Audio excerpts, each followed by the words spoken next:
கால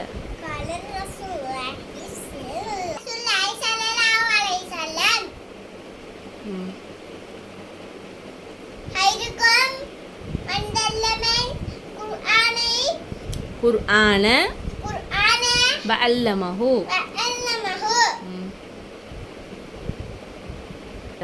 உங்களில் சிறந்தவர்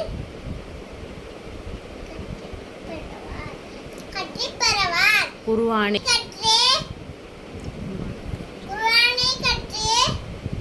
அடுத்தவருக்கு அடுத்தவருக்கு கற்றுக் கொடுப்பவர் கற்றுக் கொடுப்பவர் ஆவார்.